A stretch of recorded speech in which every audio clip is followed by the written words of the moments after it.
really, really hard to raise a human without animal products included, particularly like that pregnancy, fetal development, and childhood. It's difficult, bordering on impossible. There was actually a great study that came out of the Netherlands, vegan families that were super motivated to participate in this study, and it basically was looking at their nutritional status. Every single member of these families studied had some degree of nutrient deficiency. It's something like 60% of them had concerning nutrient deficiency. So when you overlay the possibility that without animal products, it may be difficult, bordering on impossible, to feed a human to adulthood in a way that supports their development, it really changes the ethical dynamics of that story a lot, as to harvesting animals to be used for food. Welcome back to Decentralized Radio, your one-stop shop for education on how you can take back control of your health and your wealth and live outside of the centralized systems that are plaguing our society. We're hosting industry experts every Tuesday live and also releasing podcasts Friday morning. All righty, welcome back everyone to another episode of Decentralized Radio. Today we have Robb Wolf on the line. Robb, how's it going? Great, man. Good to see you guys. Thanks for coming on. Glad we can make this happen. We're all here in the lovely Mountain West of the United States. Now, where are you guys located? I'm in Wyoming and Ryan is in Salt Lake. So Ryan is outside too, getting in the sunshine. It's been beautiful lately here. Yeah, no, dude, it's been wild. It was like in the 50s yesterday. I'm sitting out here in my underwear, trying to not catch a charge with the, indecency, but like it's incredibly nice. So and the UV's back, so trying to get in all that. But I know you're up to that, Tristan, too, in the snow. I got a little sunburn yesterday. I did a whole podcast outside, and my cheeks and nose got a little red. And I was like, wow, this might be a first time I've gotten a little rosy in January. D-Minder tells me I'm still 14 days away from making vitamin D, so I think you can get the UVA burn, but you're not quite in the UVB strike zone yet, but close.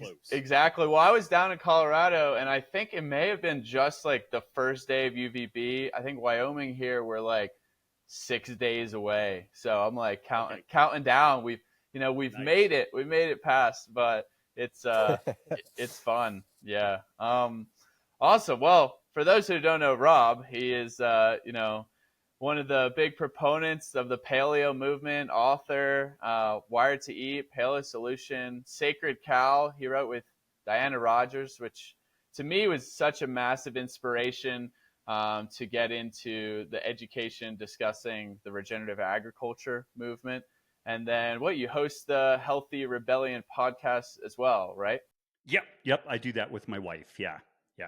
That's awesome. And that's really, I feel like you talk about so many great things in terms of individual sovereignty, kind of, standing up against centralized systems. And that's really what we're all about and what we want to talk about here today.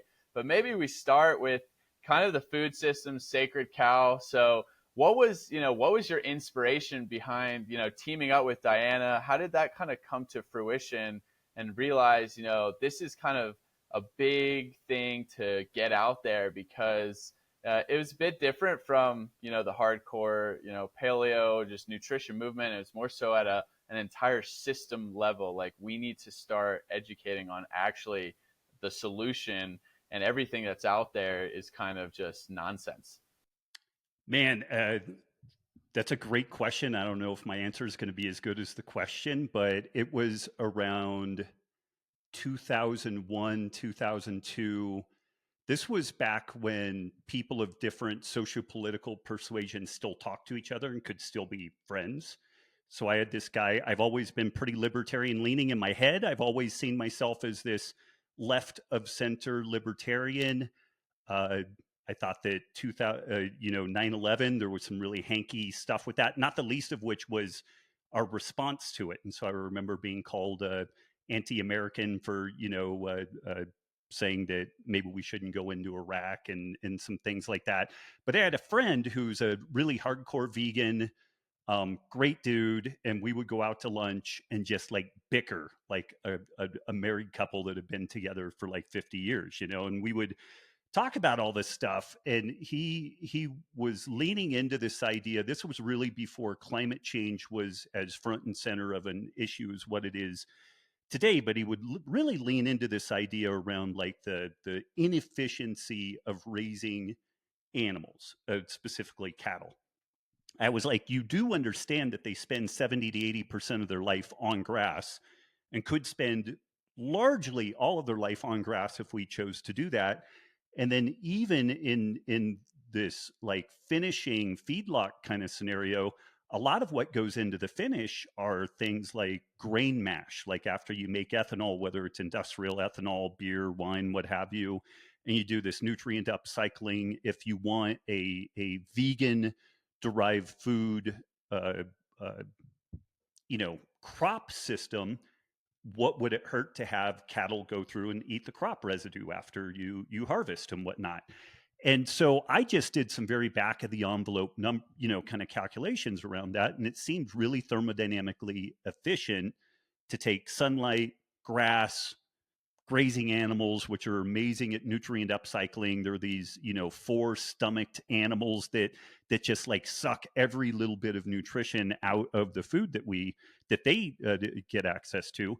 And it seemed really efficient. And it was actually pretty compelling for this guy. He still didn't like the ethical stuff. He was still convinced that eating meat was on par with like, smoking a pack of cigarettes a day and stuff like that. But that sustainability piece became compelling, at least to him. And this was even before I started thinking about like the carbon cycle and water and ecosystem diversity and all this type of stuff. But I had my first public debate on this topic at California State University, Chico, in 2005. And you can still find a little news article on it where some of the local kind of vegan group backed by the nutritional sciences department would want to debate between like kind of the pro meat and the anti meat position.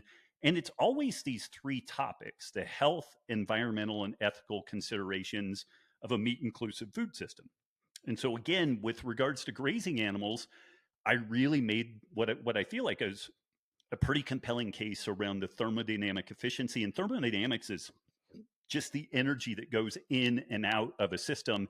And as an example, somewhere along the line, folks realized that they could use ethanol from, corn or potatoes, convert that into alcohol, refine it, and that could be used to run vehicles in different, internal combustion engines.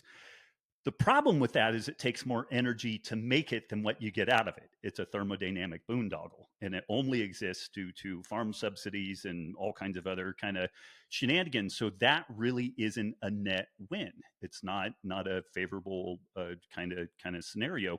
And when we look at the raising of grazing animals in particular, it's really, really efficient. It's shockingly efficient, particularly when you overlay then the nutritional characteristics of ruminant meat, and you look at what nutrient deficiencies occur in humans when they eat a very starch-based diet. And it's kind of magical.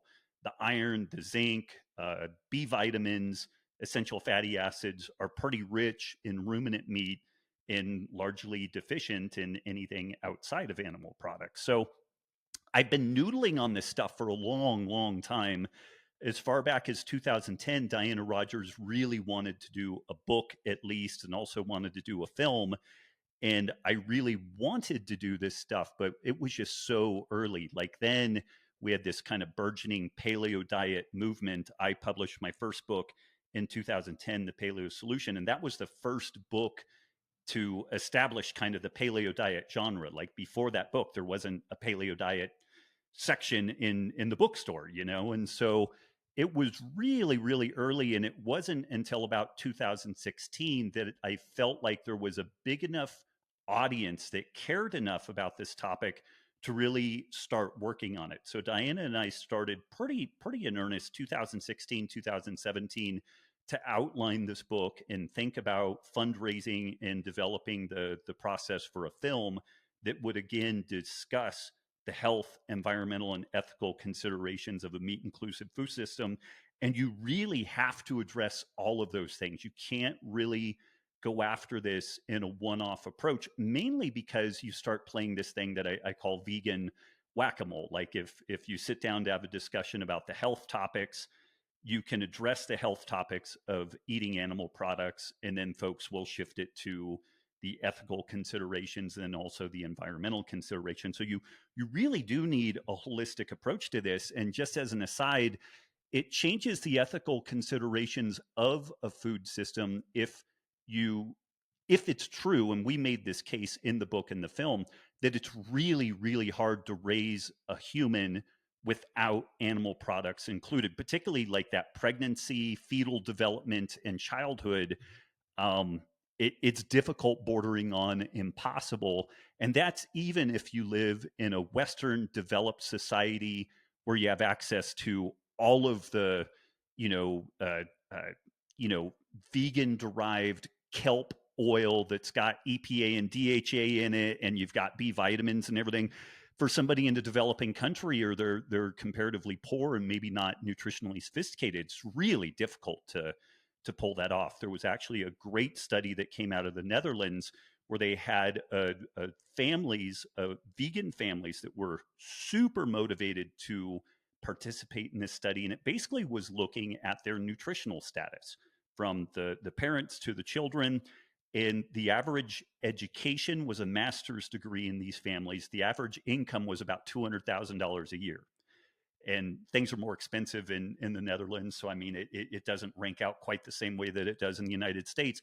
But this was by and large a really educated, comparatively wealthy, sophisticated group of people. And every single member of these families studied had some degree of nutrient deficiency. It's something like 60% of them had concerning nutrient deficiency, like it could be causing brain development issues in the children and whatnot. So when you overlay the possibility that without animal products, it may be difficult, bordering on impossible, to feed a human to adulthood in a way that supports their development, it really changes the ethical dynamics of that story a lot, as to harvesting animals to be used for food. So I know that was like all over the place, but the the sustainability story was on my radar almost as early as just understanding that maybe some sort of an ancestral template would be really helpful for humans, and then taking a step back and looking at kind of like systems ecology and thinking about how we could apply that to our food systems and maybe get more mileage out of it and also cause less damage to the environment around us. Yeah, I mean, it's just incredible, right? Like, I think The Sacred Cow, if you haven't read it or you haven't watched a film, you guys need to check it out. It's pretty much like the single greatest resource on understanding, like you said, the holistic view of why beef and why red meat consumption from ruminants is really a win-win-win for everyone, for the ecosystem, for our health. And it makes sense because we were designed to kind of be in line with nature. But I just want to add that because it was just so profound for me, and it really opened, I think, a lot of people's eyes in terms of this regenerative agriculture movement being kind of in line with also the health movement, and kind of merging those together. But well, I'll throw something in there really quickly. Like when I did my first two nutrition books, I feel like the kernel of what they were talking about has stood the test of time. But those things, as soon as like the ink was dry on the paper, there were pieces of it that like, oh man, I wish I could change this. There's this new study that would provide all this insight on it. What's been fascinating about Sacred Cow is the research that has occurred since then has only reinforced our base position: carbon sequestration, water capture, reversing desertification, nutrient density. It's interesting that thing will, of any of the work that I've done as far as published books, will stand the test of time. I think better than any of the others that I've done. So that's been cool. And I mean, we worked for years on that thing. Good 4 years before publishing. And then when we turned in the rough draft, it was 600 pages long, and it got whittled down to just a hair under 300 pages. that does, because it's long doesn't make it right, but like that, damn, there was a lot of work, a lot of effort that went into that, and we really there were a bunch of assumptions that we made in there. Maybe we could talk about this later. Like we just wrote down a bunch of assumptions, and we would go in and try to vet this stuff out. And we had some things like pastured meat is nutritionally superior to conventional meat. And this is one of these things that we found it just wasn't really true. It wasn't true to the magnitude that so many people, even like myself, had been suggesting at that point. Which the irony there is, we have people in the regenerative scene that would say that we were sellouts and shills for conventional meat because we had this one, like all the rest of the book just went out the window. It's like, and everything else was invalidated because we looked at the available data, which looked at the nutritional profile of like 100 grams of pastured meat, nutritional profile 100 grams of conventional meat. And there's a little bit of difference, but it's not that much. The nutritional difference between pastured dairy is massive. Pastured eggs is huge. Wild caught versus farmed fish, a massive nutritional difference. But with ruminant meat, there's just not that big of a difference on it. So like I think that it was interesting in that we definitely had a thesis, but we just wrote down hundreds of assumptions.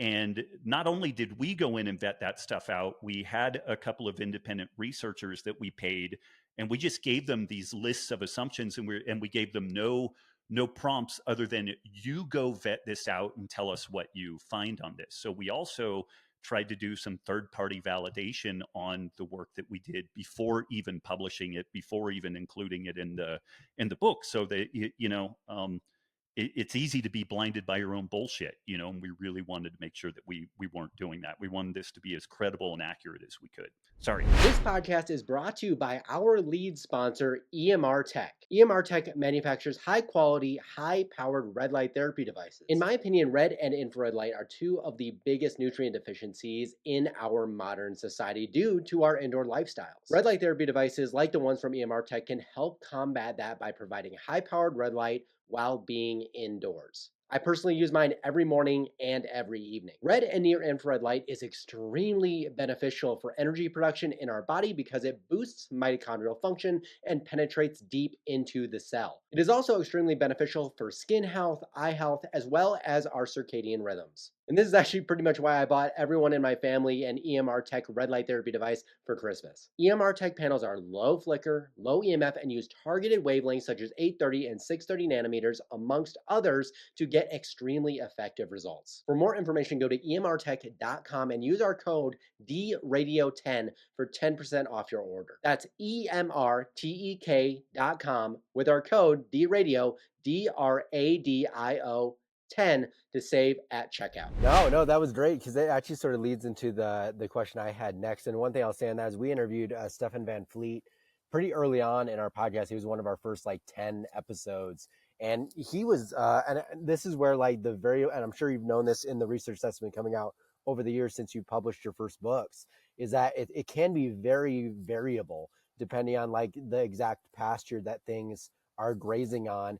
And we talked about things with him about omega-3, omega-6 differences, DHA, things like that, and actually effects of consuming them from a real food product versus a supplemental form where you may be consuming statistically less, but what's going around in blood and being utilized actually is percentages higher, just because it's more bioavailable. And I found that to be really compelling. And so to me, that just sort of reinforced my own belief system of just getting things from the real thing. You're getting much more than just whatever isolated compound you think you're going in for when you're trying to get something from the supplement counter. One thing I wanted to sort of ask you, just on just some of this history thing, because you've been doing this for a very long time, which gives you that sort of nice, well-rounded view of you've seen things change in the community over a decent amount of time since the 2000s. I'd love to know, just since Sacred Cow and all that stuff, how has the messaging been perceived? I think there's been a lot of great stuff happening over the last 3-4 years, just since all the COVID stuff. There's just been so much more interest in esoteric health stuff in general. But I'd love to see because there's with this stuff, there's always that uphill battle against just general for lack of a better phrase, plant-based propaganda, with the Blue Zones doc, all that stuff. And it seems like we just had Brian Sanders on recently for the second time, and we were talking about that and his Food Lies like docuseries. And obviously you have your own stuff that you've done, and it's super important because I think it completes this incompleted database story, because everything is said to be data driven, but it's like, okay, well, what data are we really looking at? Who's funding the data? I'd love to just know, like, since Sacred Cow and all that stuff, what have you been seeing? Maybe what are some of the bottlenecks you've been currently facing, and sort of like plans on that? But since everything's gone on, It's interesting. So when we released Sacred Cow was June of 2020.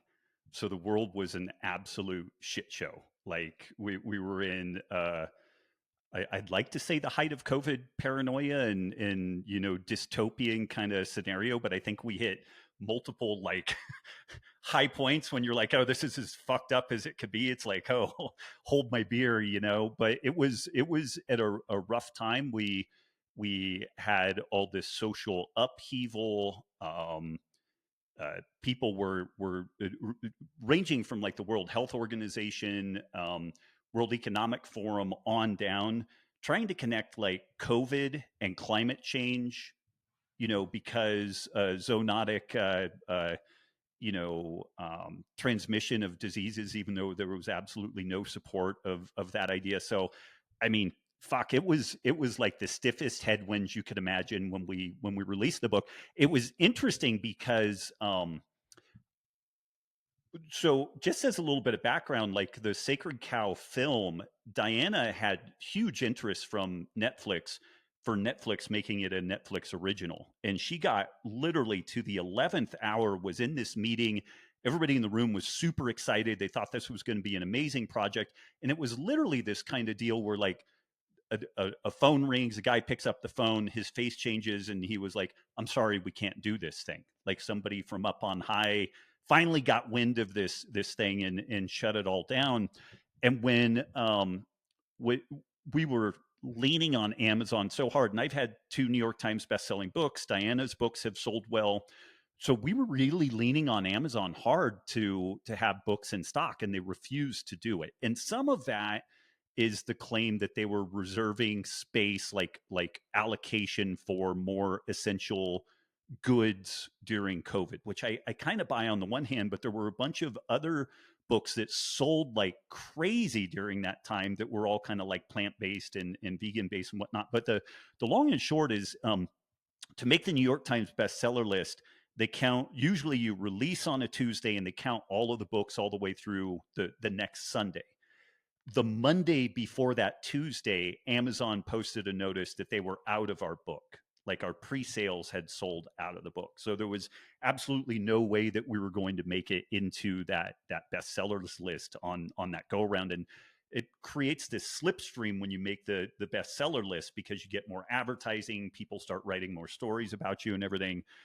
So we had like George Floyd, we had COVID, we had just this huge headwinds going against us, you know, trying to paint this story around like plant-based proteins being, excuse me, superior. This was when right around the time that Impossible Foods IPO'd, and it just seemed like the darkest of dark days. Is like, dude, we're never ever gonna win this stuff. But in Sacred Cow, again, I had done some kind of back of the envelope estimates. I was like, there is absolutely no way that Impossible Foods will ever be less expensive or more efficient than raising animals on pasture. And even at that time, I think it was grass fed loin, like a really expensive cut, was half the price per pound as Impossible Burger. It was crazy, you know?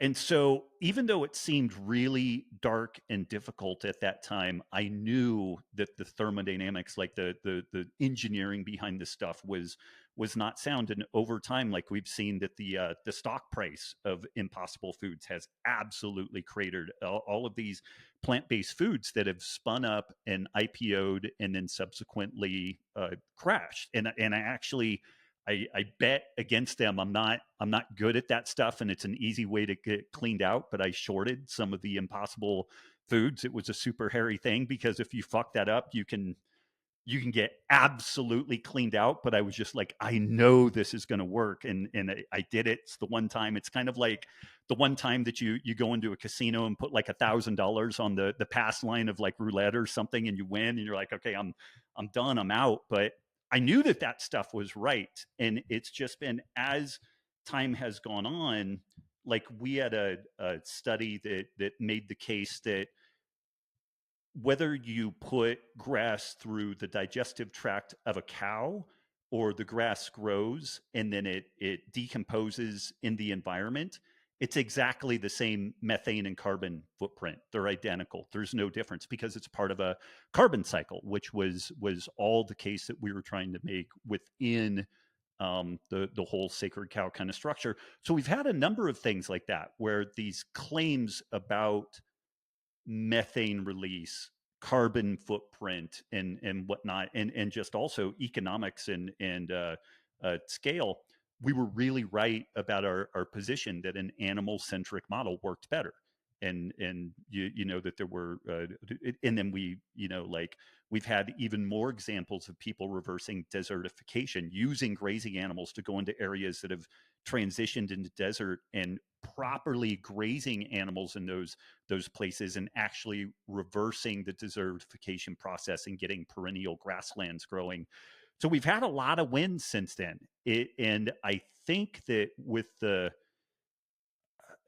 I think the most generous, like, COVID supporter, for the person who supported lockdowns and masks and vaccines and the whole deal, I think that the most ardent supporter of that stuff would admit that there was some really dodgy messaging around all that. Like, public health and the powers that be could have done a better job. And then there's this whole other spectrum of people that were really suspicious about the whole thing, and had, significant concerns around it. But I think that the tendency to believe what comes out of public health, and the tendency to believe, like, World Economic Forum, social media, mainstream media, all of that is really eroded in remarkable ways, sometimes for the better, sometimes for the worse.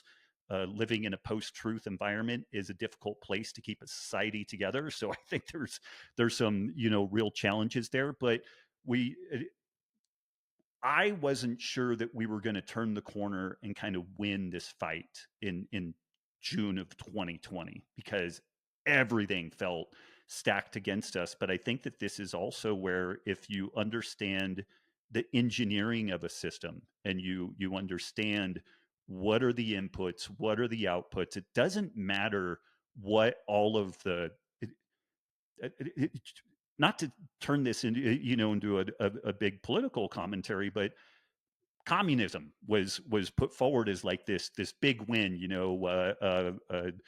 from each according to their ability, to each according to their need. It sounds great in theory, and it doesn't fucking work. Like, if you don't figure out a way of aligning incentives in a way that motivates people, the system is a disaster. And you can argue that all day long, but the empirical findings are just there. It's an engineering problem. It's an engineering problem of human psychology and resource management and aligning incentives.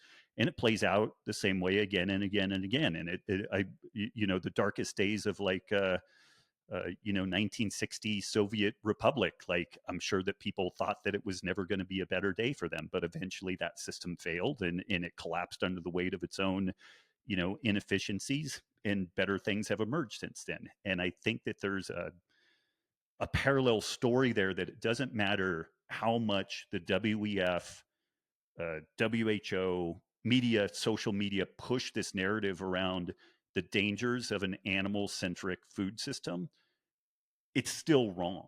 Like, we still have this regenerative ag perspective on our side, and the thermodynamics are on our side. So I don't know if that perfectly answered the question, but in this kind of long arc, I really didn't think that we were going to turn that corner. I thought that somehow this was going to be like a 20 years of darkness type thing, but it actually, we started coming out of that rather quickly. And I will say this, it's fascinating how hard the powers that be have been jumping on media and social media to limit disinformation and whatnot, because we can share and compare notes on a variety of things. And this is, I think, why everything from like Wikipedia to Facebook, Instagram, everything other than X at this point, they so desperately want to curate that message, because if we can compare everything from like at home, COVID remedy protocols to comparing notes on regenerative ag, research, you can really blow some holes, or at least start questioning the dominant narrative. And so that's just been fascinating to watch over the last 4 years. It's been good, right? Like it's been almost just a breath of fresh air that so many people are waking up. And the way I see it as well, because when I wrote my book was 2021, and it's like, wow, I never expected it to be this kind of have this much momentum behind it either.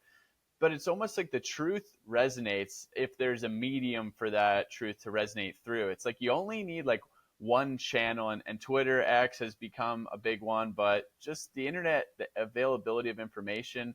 And then I think eventually, people just look around, they're like, well, what might be better for the planet and my health? Is it this natural animal doing things that it's been doing for thousands of years, or is it this Bill Gates backed venture that's, building factories and putting in fake ingredients? It really, you look into the financials of these companies, and that's epic that you shorted them to. Not only is Robb Wolf like, doing the right by educating on the benefits of animal foods, but also skin in the game to bring down the misinformation. And you look at how much money they have to spend in marketing. Like it's all about just misinformation campaigns.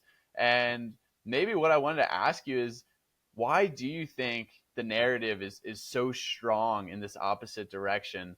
You're in this, Diana's in this Netflix meeting, and then all of a sudden, someone's calling. Like, why is this so important for them to control this animal agriculture narrative? Do you think, and what does that tie into maybe at a greater level, in your opinion? Are you looking to get the benefits of grounding and earthing, but really just can't be barefoot all the time? Yes, you know what I'm talking about, right? Absorbing free electrons from the earth, improving your circadian rhythm and blood flow and vitality and redox. And that is why I'm excited that this show is brought to you by Rhizal Shoes. Rhizal Shoes are, in my awareness, the only non-sandal grounded shoes. They have slip-ons and they have cool boots as well with laces that are not only grounded via a copper plug, but have leather outsoles made with water buffalo hide. So they're all natural. They are grounded and they're barefoot and minimalist with a wide toe box. This is imperative for foot health, and it's really going to keep you connected in a modern lifestyle setting so you don't have to walk around barefoot all the time. I love them in the wintertime. I can wear socks with my slip-ons and not be freezing cold trying to be grounding. You need to check them out, folks. Rhizal Shoes, RHIZAL.co. Rhizal.co is their website. Use code DRadio at checkout for 10% off and get your shoes, get grounded, get connected, and improve your health. The simple answer is kind of like, okay, this is probably the obvious thing. And there was actually a Forbes piece that made this fascinating case that the headline was something like vegans inadvertently are supporting big food and mega corporations. And it basically got in and was talking about this push towards plant-based foods. All of them represent this opportunity to use food as intellectual property. And this is where we've seen like the tech scene, Bill Gates and other people in the tech scene super embrace this thing, because who wouldn't like to have a chunk of IP that's critical to the world, that you own it lock, stock, and barrel, and everybody needs to pay some residual to you on it. Like a billion people need to pay you a penny residual a day on it or something like that. Like who wouldn't love something like that? But what's fascinating is this kind of like classically progressive left-leaning group of folks that generally have embraced like social justice topics and veganism and whatnot. Inadvertently, they've become absolutely like the biggest cheerleaders for the biggest corporations that we've ever seen in the world. And it is just kind of mind blowing. And I don't know exactly how far down like the transhumanist like world control thing all this stuff does. I think there's lots of it. I think there are people that just feel like humans are a blight on the planet and there should be way fewer of them and we know who should be here and who shouldn't be, and they they feel like they know who should be in and who should be out. I think there are people that have bought the narrative that we've seen this Malthusian narrative since the 1960s, that we're going to run out of oil, we're going to run out of resources, we're going to fuck everything up such that humanity will ruin itself. And there's parts of that you want to be mindful about, but it's also largely been proven wrong time and again. If you let innovation go in and work and you enrich people, pollution gets less, birth rates drop, the environment gets cleaner. Like there's a transition period when you go from kind of a developing country to a second and first world country, that there's some gnarly shit that happens. Like some of your forests get cut down, some of your waterways get polluted, but you work through it. And we've seen this in China, we've seen it in India, where parts of these places that have gone from fully developmental to heading into first world status go from very dirty, very difficult to live in to rather nice and lovely places to be.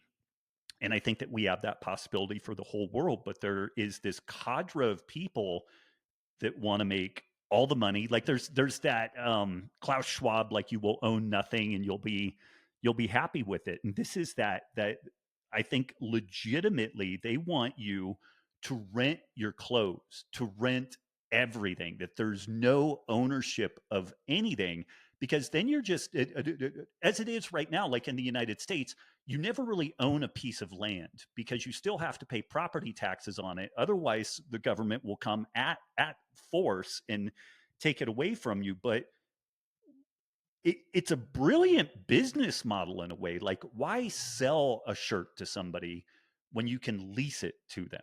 And you lease it over this period of time. And then even when you give it to Goodwill, there's this like barcode track on it. And then it's like, okay, you're not responsible for it now, but somebody else is. And you were paying a residual on that, and it's this subscription system to all of life. And I think that is a lot of the nuts and bolts guts of this thing, that there's this desire, and it's this kind of neo-Marxist, control of production and supply. And again, if I were at the top of that food chain trying to make this happen, I could maybe see the desire for it. It's like, oh, well, I even though I'm ridiculously wealthy, I could be ridiculously wealthy times 100 if I were able to pull all this stuff off. But the interesting thing again is that central planning is super inefficient, and it always brings it doesn't bring the poor up, it brings most everybody down. It guts the middle class, kind of collapses everything to this lowest common denominator, makes you feel guilty about even being alive. And so I think the thesis question was, what is the driving force behind this? I think there are entities and individuals that want to control every facet of our lives, from our food to our media to our healthcare. And I don't know how nefarious the intent is behind that. Like, are there legitimate like depopulation thoughts around it? I don't know. It seems far-fetched, but maybe not. At least some of those people have those thoughts, like, because they articulate them at times. And so I think it's kind of a mix there, but I do think that that's the primary driver. And what has been the defining feature of our world over, say, like the last 40 years, particularly on a food system side? It's been consolidation. Where we used to have decentralized family farms, decentralization in food processing. It's illegal to go get meat processed at a local level unless you have all of these very specific boxes ticked. And it's always what's the reasoning for that? Public health, public safety. Like, it's always for health and safety, because this is, and there are shreds of truth to that. If you have slappy food processing, then you can spread E. coli and whatnot. But people get E. coli from lettuce out in fields, and nobody is really super concerned about that, or decrying that we should stop growing lettuce in fields. So I know I'm wandering now, but I think by and large there is this desire to own the means of production, own the all of the disseminating structures for information, and it's just going to enrich a cross section of people immeasurably, and you have a really pacified and docile population that it's kind of it's more Brave New World than 1984, because we're kind of buying into all of that pacification ourselves. We nobody forced me to buy my iPhone, and I'm the one that uses it and gets addicted to it and everything. And these ideas around plant-based foods are put forward as being healthier and more ethical and better for the environment and whatnot. And it all makes a lot of sense. And it's a great elevator pitch. Like the response that we have to do is like giving people a mini PhD course in ecology and economics to just kind of unfuck their worldview. And like, not that many people want that. Not that many people are signed up on the the time investment to get to that. So it's what's interesting is it's an asymmetric warfare tactic, but it's the people who are in control, the big entity that is using asymmetric warfare tactics. Usually asymmetric warfare is a small insurgency, but the funny thing is we're kind of the small insurgency, but we have to do like PhD thesis to unpack all this stuff. But what has been really interesting and really heartening is the fragility of that centralized food and information system. It's so fragile, it's so easily broken that even as scary, like the stuff that happened in Canada and like some of the legislation that they put down, like making it your podcast may not make it into Canada. Like I don't know at this point. Like they have this wacky control over media up there, but there's cracks even in that, So I'm optimistic that we're going to be able to turn this corner. It's just a matter of like how much damage is going to be done to the existent systems before we're able to kind of get around the corner and establish more decentralization, more autonomy and whatnot. Yeah, and like one of the things with that too, it goes back to what you said. I mean, it's about creating someone that is individually curious enough to, some way, go out of their own way to educate themselves on these things. You have to have an interest, and I think part of the problem is the way the system is built. It's sort of geared to make you instantly want to basically only go after comfort, because the rest of your life is just so stressful trying to survive. You can't get ahead in a fiat system, really.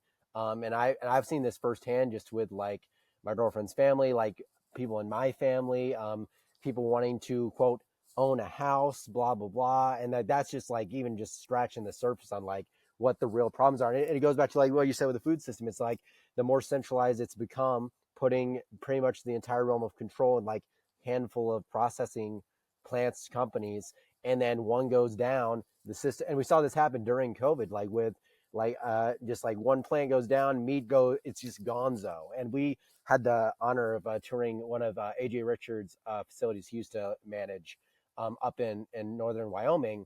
And that was part of our discussion, was like how hard it is to make a smaller operation on a local level that complies with all these regulations that are now hightailed by just governmental stuff. And like you said, it's great for the people that are way up there, but it's just hung by a thread of what could possibly just like break it down on just a fundamental level and impact like millions upon millions of people. And so one of the questions I was going to have is like, even within your community, our community, that like where we're talking about these things, you've seen larger companies even break into our space with things like greenwashing in just like the organic space and pasture raised space and grass fed space, and the importing of like lots of grass fed beef from other countries. And we as consumers need to be more educated on the fact that, we go to the store, we see grass fed, it may not even be local. And so like there's this separation of like, okay, you're trying to do better in the sense of quality. Maybe you're into like animal-based paleo, whatever. But are you shopping locally? Because that's also, and so I just love your thoughts on just like the greenwashing within our own space from larger corporate interests that are like actually sort of more of a creating more of a problem, for us that are trying to like create this like sort of more localized scenario for consumers. Great question. I'm a big fan of the Dark Horse podcast, Brett Weinstein and Heather Hying. They just had this piece and they were talking about like, so he frames like this thing we're fighting against as Goliath, just broadly. Like it's just this big, iconic kind of monolithic term, and it's WEF, it's corporations, it's all of that stuff because the collusion is clearly there. Like we now understand that the CIA, FBI, U.S. government was working with the tech companies to censor specific people, specific topics. Like, and this is supposed to be illegal, but it happened and nobody's doing anything about it and whatnot. And then I think Brett couches us, what we're doing as like the dissident population. We're the people asking questions and kind of pushing back. What's interesting within this dissident population is that, and the point that he makes is that there's all this fractioning within the dissident population. So people will say, well, I don't know, Robb's pretty successful. Maybe he's actually a shill for XYZ, and maybe you agree with 80% of a person's position. They do really good work and you disagree with 20% and you focus on the 20%. And then people start questioning whether or not they're really who they are. That, what is it? The, controlled opposition, that they're this plant. And what I've been seeing is like everybody is controlled opposition. Like fucking everybody, you talk to me, this guy's fucked up. Like Vivek Ramaswamy is controlled. And I'm like, are you shitting me? Like everybody, like, and this is some of this stuff that like, I don't think people understand how civilization is much more like a snowball rolling downhill, and it just has momentum and it accretes more content to it from the physics of rolling downhill than it actually being like this machine that runs like a Swiss watch. Like it's more happening by accident than design.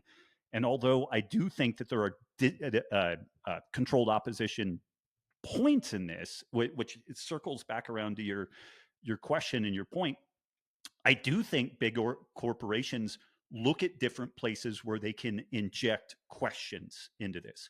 Well, is pastured meat really good? Well, yeah, it's good. But is it the end all be all? This is a great question. Like, if you have a farmer, like I have people literally right next door to me that raise animals on grass for 7 months of the year, and then they finish it with some grain and some flax seed, and it's great meat. I bought some because they're my neighbors. I'm going to do sheep. They're going to do cattle. We're going to swap. Good scenario. I think it's great. But the pastured meat extremist or altruist would be like, well, that's bullshit, Robb. Like you shouldn't be doing anything that has any grains or any other inputs other than grass. And it's like, well, we live at a far northern climate at a high altitude, and we have a short growing window. And you got to kind of do what you got to do. And like you get into Canada and further north, and you just have to overwinter on some amount of silage and different things like that. And it raises a great question, like, is locally produced food superior to potentially, like, is local conventional produce better than organic produce that was grown 4,000 miles away? I don't know. I don't know. I think Thomas Sowell makes this case that there are no solutions, there's only trade-offs, and I think some of the trade-off, like we've been so good at creating efficiency out of our food production system. One of the efficiencies that we have when you look at both cost and kind of carbon footprint is it's a smaller carbon footprint and it's a much lower cost to put things in plastic jars than glass jars because of the weight. Do we want more plastic in our environment or more glass? I would say more glass. Like if I'm going to landfill something, I would far prefer landfilling glass than I would plastic, but it's going to cost more. So are we okay with what we've done at economics, and markets are great at optimizing for the efficiency of what you ask for. But if you don't know what you ask for, then all it optimizes for is cost. And I think that some of the things that we have to ask some questions around is we may have a slightly less efficient food system, but a more resilient system if we focus more on local, inputs and supporting local decentralized environments. This is a little bit, even though I'm libertarian leaning, I'm not like a no borders type of big L libertarian. If we had absolutely no welfare infrastructure, I might lean that way. But the fact that we have Social Security and different benefits and stuff, it just starts aligning incentives in this really difficult to support way. And so I don't support that. I look at boundaries around an entity being like the cell membrane of the basic unit of life, a cell.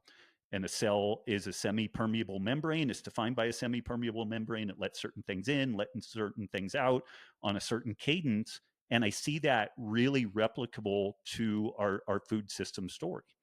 I still buy avocados, even though they're way further away than what I would like them to be. But I like avocados. My kids like avocados, and to some degree, it's supporting a globally networked economy, and I think that that's fine. But I also look at creating relationships and supporting the local economic infrastructure of the place that I live. Like we have big box stores like Home Depot and Lowe's and stuff. And for some things that I do, they're the only places that I could go. But we also have these locally franchised Ace Hardwares that are owned by a local person. And not surprisingly, when I go into that Ace Hardware, there's actually happy, thoughtful people in there versus when I go into Home Depot, it's kind of like I see somebody in an orange vest and it's like they drop a ninja smoke bomb and disappear, and I can't find them after that. But I really try to support anything that's local, so long as they do a good job. Like I will go to the big box alternative if they just do a far superior job. But if I get kind of like equal outcomes and there's a local entity that provides it, I try to support that local entity for driving the local economic engine. So I think that those are just things to consider, optimizing for local, decentralized, kind of economic and nutritional infrastructure. But again, I don't know that there's a perfect answer to any of that. I think that there's just some thought that could be put into it. And if you're a family of four just getting going, fuck man, hit Costco, hit Walmart, get that flat of $4.95 a pound ground beef, and feed your family as best as you can with the resources you have. And then as you go along, buy that whole cow from your neighbor down the road, and grow into supporting that local environment as your economic situation changes. But first, take care of yourself, take care of your family, feed yourself in the most helpful way that you can. And sometimes that's going to be like conventional meat, conventional vegetables, but not going and eating a bunch of junk food and then plugging yourself into the sick care system because you're a mess. It's really all about context, which you just highlighted brilliantly there. I think everyone's on a different point of their journey, but they do need to understand that there is like a good, better, best scenario. And it comes back down to everything you're saying, right? It is all economics. And, we talk a lot about decentralized, financial systems, and I want to get your opinion in general, because I think at one point you had Austrian economics in your Twitter bio. I don't remember if it's still there. But to me, it's all about incentives, and it's all about this artificial growth of the money supply. So you talk about, efficiency versus cost trade-offs, right? Well, to me, everything comes down to the fact that now that we have fiat money, that's been growing, like 7-8% a year in terms of the growth of the money supply, not really 2% inflation, which is fake.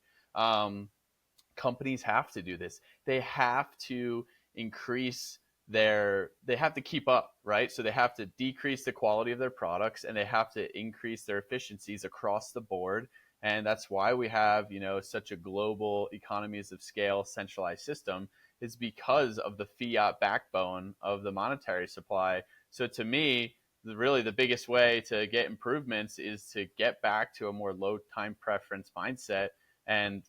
But it's going to be this weird transition time for quite a bit. So I'm curious how you think about the economics of it. I mean, we interview a lot of Bitcoiners on this show, so the listeners probably know my stance, but it'd be great to hear it from your end. Yeah, man, and I'm just grinning because there's all this stuff that happened right when 1970, 1971, Nixon takes us off the gold standard. That was right when he started subsidizing food production. Yeah, yeah. And I lost this paper and I haven't been able to find it, but it made the case that fiat money has made good food more expensive and shit food less expensive. And then that has fed into this situation. Now, before COVID, there were about 12% of Americans were considered metabolically healthy, and they had this standard that defined metabolic health. Post COVID, it was 7%. Like, we are an absolute hot mess disaster. And we're eating our way to that. And the funny thing is, whether you're talking about quote, wage inequality or racism or this or that, almost every single like social ill that you could consider, you can find some linkage back to a fiat currency being the driver for it. And I have people get so angry at me when I say that, because they're like, well, I want to go be this advocate and this activist for this thing or this group, and I'm like, yeah, that's great. And as long as we have a fiat currency, you're just pissing into the wind. Like, you are dealing with symptoms, and it makes people so fucking angry. And I'm not saying it to be a dick. I'm not saying it to like try to be greater than them, but there's just this reality that there are so many two things: fiat currency. And right around 1970, 1971, it's ironic, this was the beginning of an inflection point where getting energy for ourselves, there's a spread of how much energy you put into, say, like an oil well, and how much you get out. And like really productive Saudi oil wells will still produce 100 barrels of oil for every 1 barrel of oil you put in. But this was a key inflection point where the efficiency of the energy we get from our environment changed. And that energy delta is the spread. It's how much it's like whether you have a high profit margin company or a low profit margin company is defined by the energy. And as a world, our energy spread, our potential profit margin has been narrowing over time. And this is where, like, I think we have to really double down on like nuclear and figure out fusion and some other things like that. Like, we need cheap ass energy, and we need a sound financial system, or we're going to and we're probably not going to like completely whisper past the graveyard with this. Like, Bitcoin and crypto and everything part of the reason why they've been jumping on it so hard and trying to control it is, like, if everybody just fled the current system, that system would collapse and we would be relatively unscathed. Like, you could just like get the fuck out of Dodge and let that whole thing burn down and then like come back in and do something else. This is where, like, in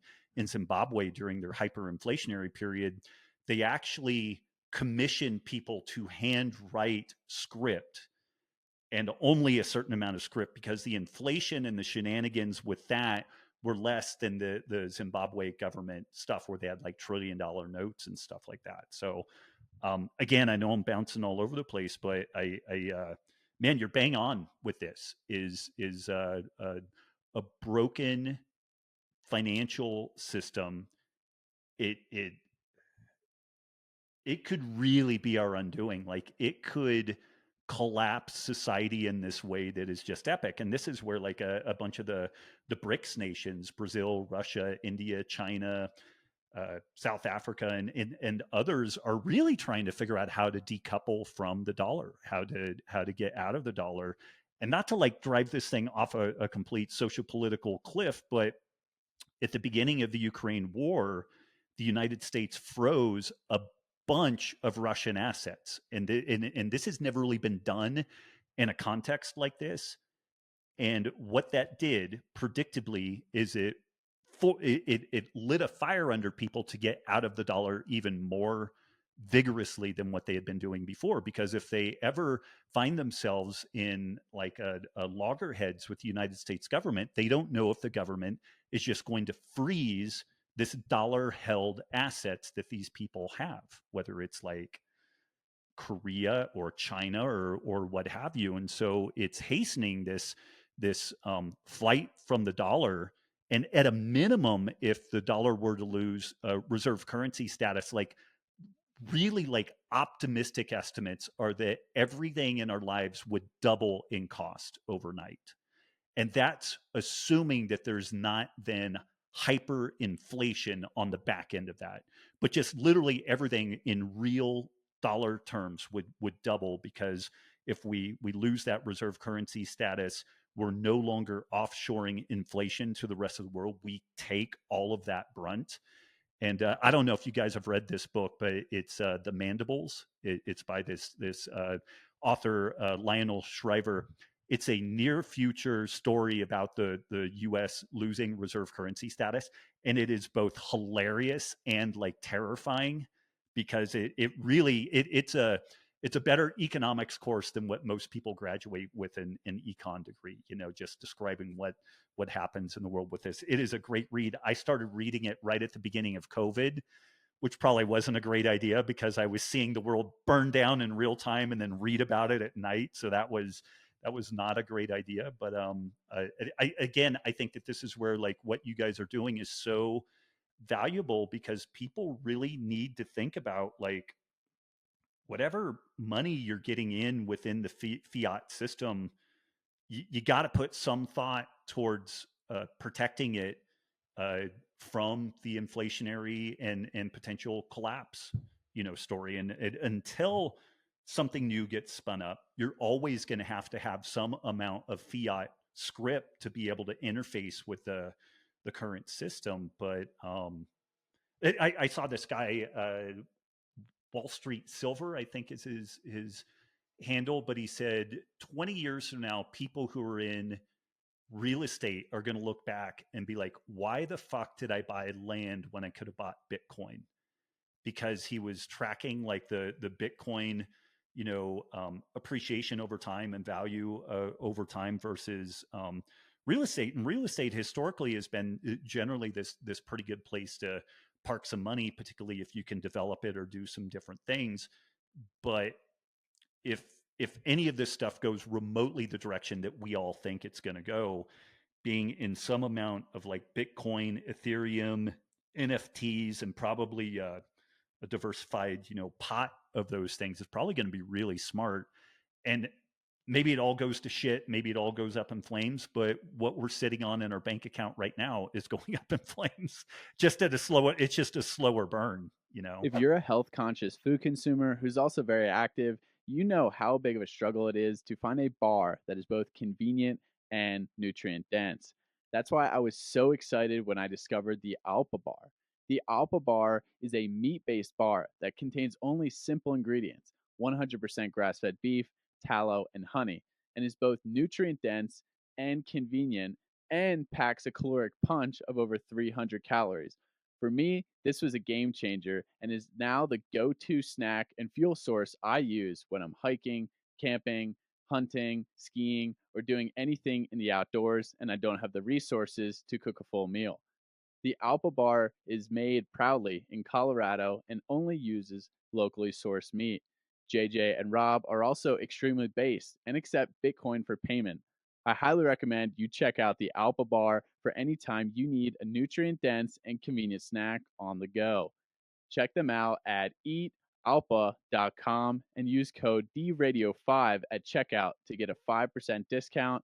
And if you pay in Bitcoin, you can get an additional discount on top of that.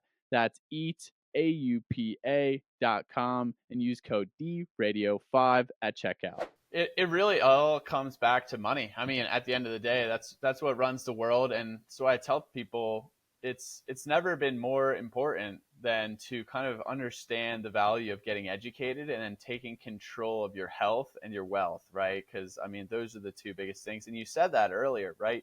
You said that now it's like we have to be this well-rounded jack of all trades, and that's a result of fiat money, in my opinion. And the way I see it, what you just said is like the odds against, things like Bitcoin is that the U.S., the Fed, the world just all of a sudden starts practicing sound monetary policy. So it's like that's the risk. You know, people always say, well, "What's the risk?" It's really high risk. You know, is that a larger risk than the opposite, which is, you know, they just keep doing what they're doing, and then the inevitable is the inevitable? But really, the important pieces and components I see is creating opt-outs, like creating alternatives. And you said, you know, if you take control of your health, you don't need to be reliant on the sick care system. If you have, you know, passive income streams, not one single place you're getting paid from, you're not going to be backed into a corner and have to get vaccinated or something like that.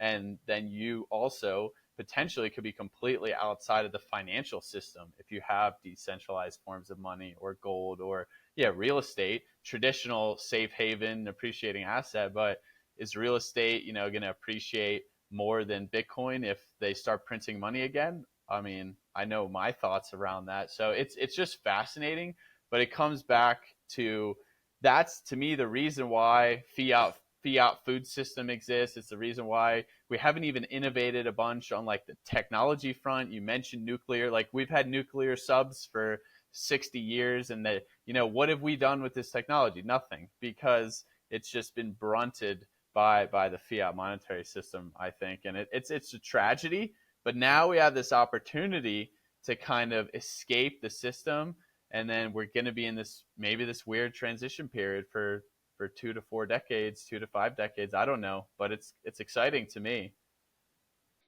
I kind of wish it would all burn down today, because I would really rather fight this fight at 50 than I would at 70, but I don't know, man. We'll see. Man, I didn't know about any about this stuff like 3 years ago. So that's like when I really entered like this space of like, oh wow, I have like no control really over anything.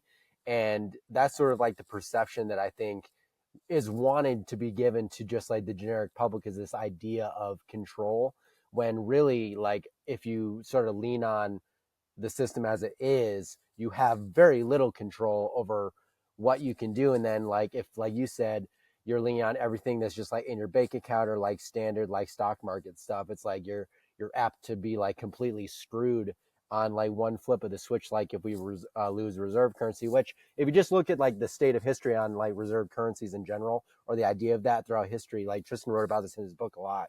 It's like maybe like 100, 120 years max. And so it's like, it's pretty safe to assume that at some point that's going to run out for us on some front. And so it's like, we shouldn't bank on like just the America #1 model of just like pure blind belief. It's good to have like some other, I mean, the idea is like optionality, right? And everyone wants options, really.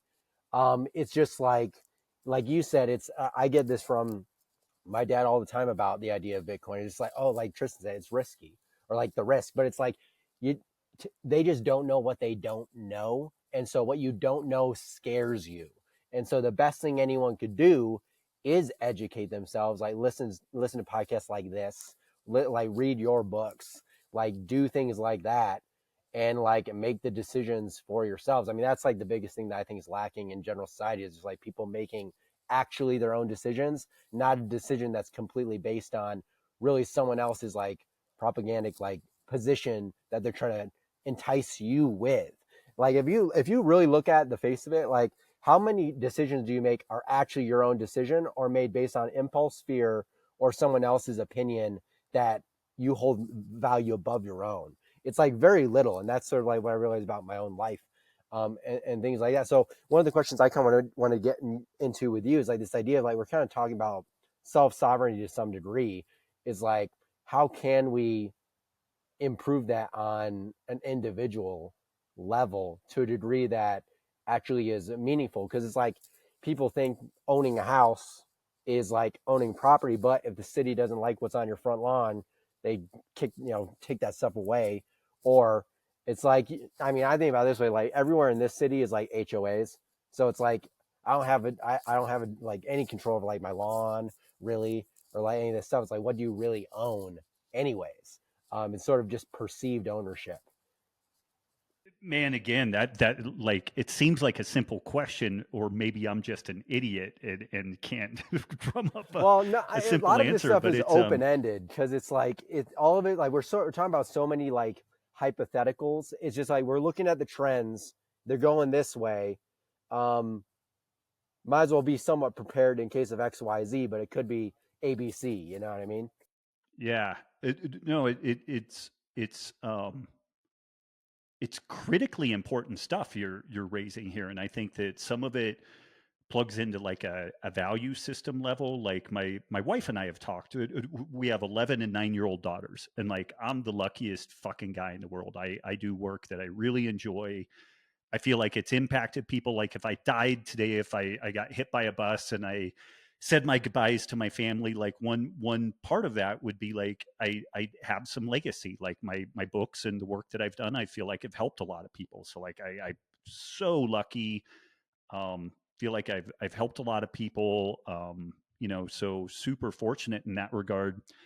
And it's still not easy, like just raising 2 kids as a beginning point, and we homeschool, which we're really lucky to be able to do that. But it's not easy, and it's kind of eye-opening how difficult it is sometimes. Like, I was raised pretty poor by American standards, and I way prefer not being poor compared to what I was as a kid. But it doesn't fix everything. It's like, fuck, there's still stuff to deal with. And some of this.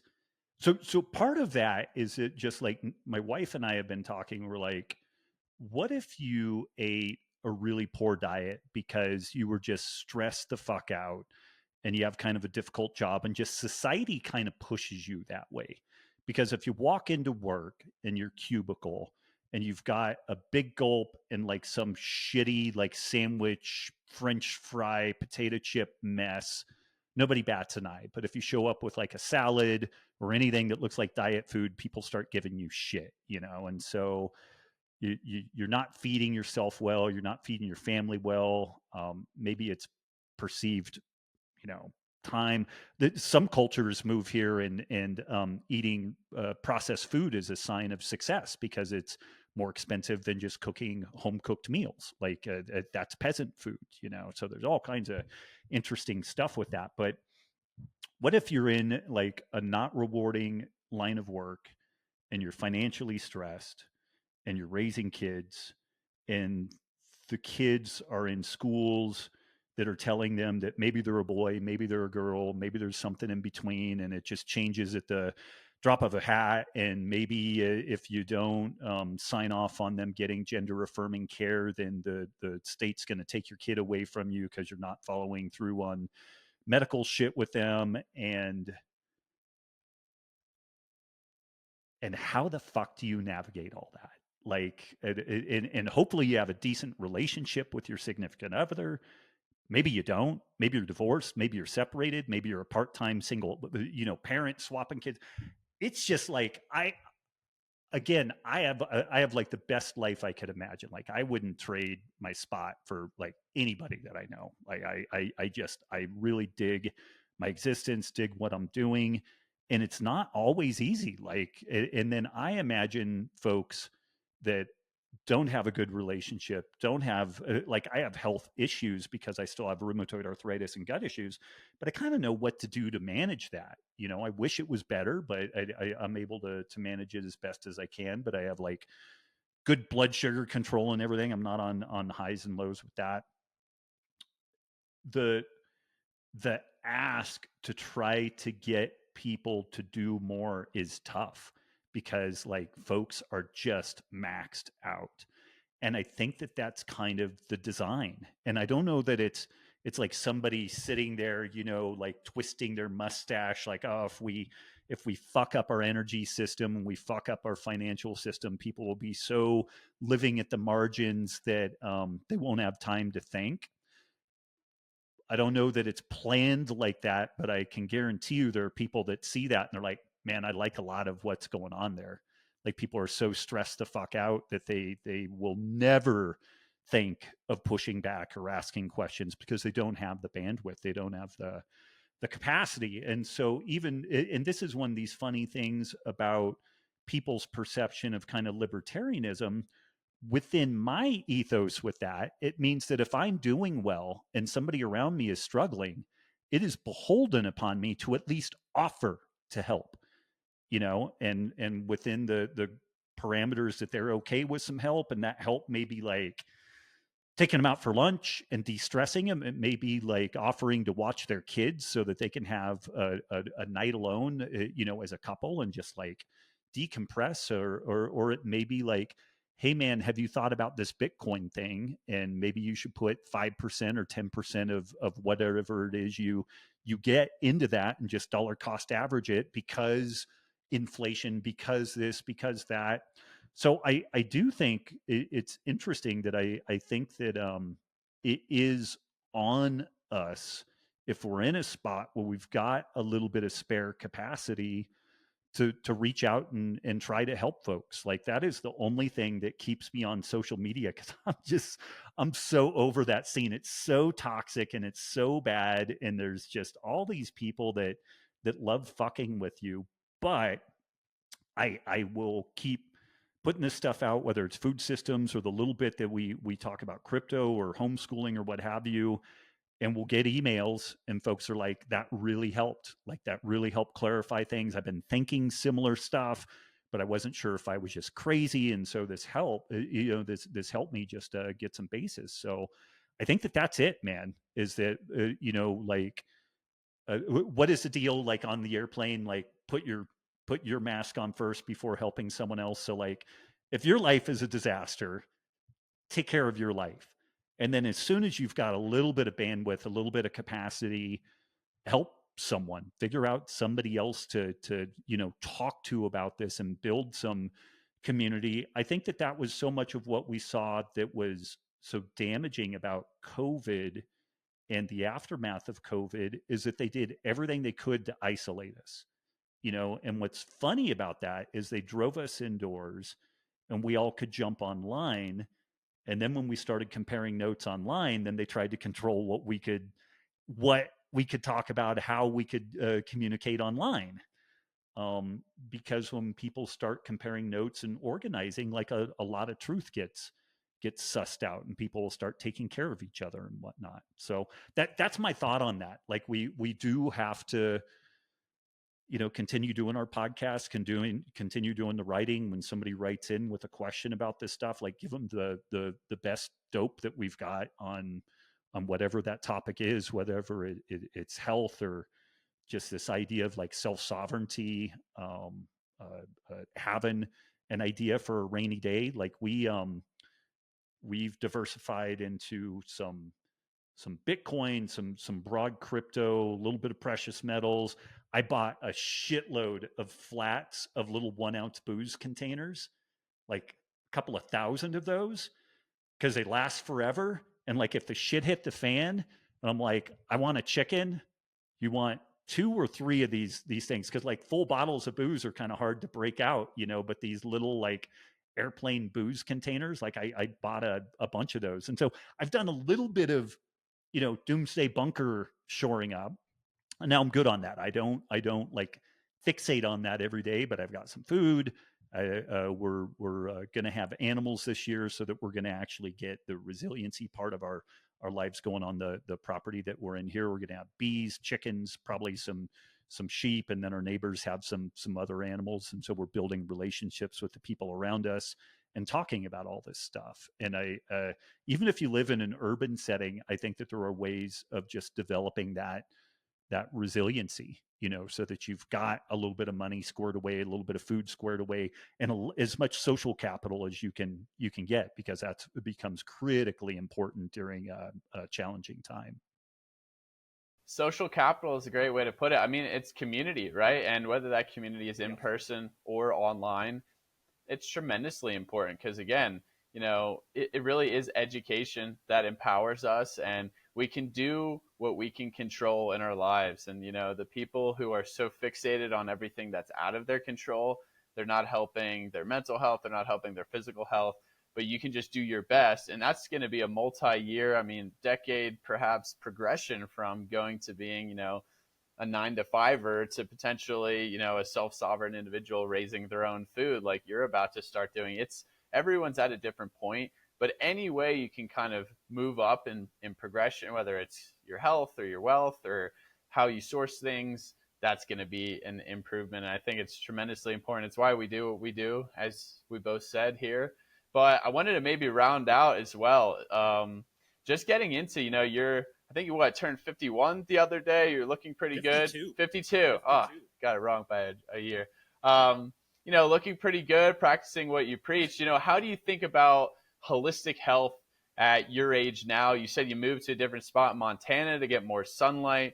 Ryan and I talk at length about the importance of, other aspects outside of food and exercise, such as sun exposure. To me, the biggest concern really after addressing those fundamentals is just like the ubiquitous use of technology and how that's one of the most pervasive environmental toxins we have. So how does Robb Wolf think about optimizing health from a holistic perspective at 52? And what are you, really prioritizing, say, now compared to, the early days of your health journey? Oh man, that's a good question. I've had a couple of pretty big injuries. Like I had a big back injury 15 years ago that my back would, every couple of weeks it would go out. I mean, like lay me out on the floor. And I finally got a pretty good handle on that. I started doing some functional range conditioning, FRC, kin stretch type stuff. But I also figured out like I just can't sit that often. So like I'm like a shark. Once I get out of bed, I just move through the day. And if I do sit down, it's like kneeling, kind of Seiza type deal in a chair, a little bit of like propped against a counter. But knock on wood, but my back hasn't gone out in over a year now. And that's been like this huge thing because when you spend one of every 4 weeks like literally stretched out on the floor, 7 out of 10 pain, you're starting to like, oh, maybe I should buy some piano wire and throw that over that thing, and because it's just starts becoming not fun. And you think like, do I have like 40 more years of this? I don't know if that's really that appealing. So I lift some weights, two sometimes 3 days a week. I try to do some zone 2 cardio. I do Brazilian jiu-jitsu, not competitive. I just go for the community and just for something that's stimulating. And so like I do some sort of physical activity probably 6 days out of 7. I don't exhaust myself. It sounds like super gnarly, but I don't put a heroic effort into anything. I'll push a little bit one day. I pull back a little bit another day. But mobility has become a really big deal for me. Like I had some shoulder impingement. And when you start being limited in what you can do with your shoulder, or if just like picking up a glass makes your shoulder hurt, like, okay, that's a problem. Like that's going to, not have great dividends down the road. So I've been putting more and more emphasis on just basic mobility because it's great to have some cardio. It's great to have some strength. But like if you just basically can't move, and I see some of these older folks, we have the Bozeman Hot Springs here, probably 15 minutes from my house. There are folks, and they're not that much older than I am, and just like walking in and out of the hot springs or these steps, they can barely fucking do it. And I'm like, I want to be 105 and still not that decrepit, And I think again, it's a combination of both strength and mobility to be able to facilitate that. even though I'm kind of known as the food guy, like I've been talking about the circadian biology, light exposure thing. If I really had my preferences, I would live somewhere near the equator, at least tropical. But the expat life didn't make sense for raising our kids, and so we're Mountain West, which I think is kind of a nice middle ground. But I do like a spurty vitamin D lamp in the winter when I can't make vitamin D, and I clamshell that with a infrared lamp. And so like I have the spurty on one side and the infrared lamp on the other, and I do like 20 minutes a day on that, front, back, top, top and bottom. And that really helps. It's definitely not like being in the sun for real, but it's helpful. Um, it's funny as time has gone on, uh, community has been playing a bigger and bigger role for me, but with a smaller and smaller group of people, I guess. Like we have some immediate friends that we have some history with, and we meet some new people too, which kind of get folded in. But both for myself and for my kids, I see that really profound need for like an extended family kind of scenario. Like my wife and I were talking last night about some stuff that both kids are kind of going through, and it's just part of growing up. And she commented, she's like, God, this would be so hard as a single parent.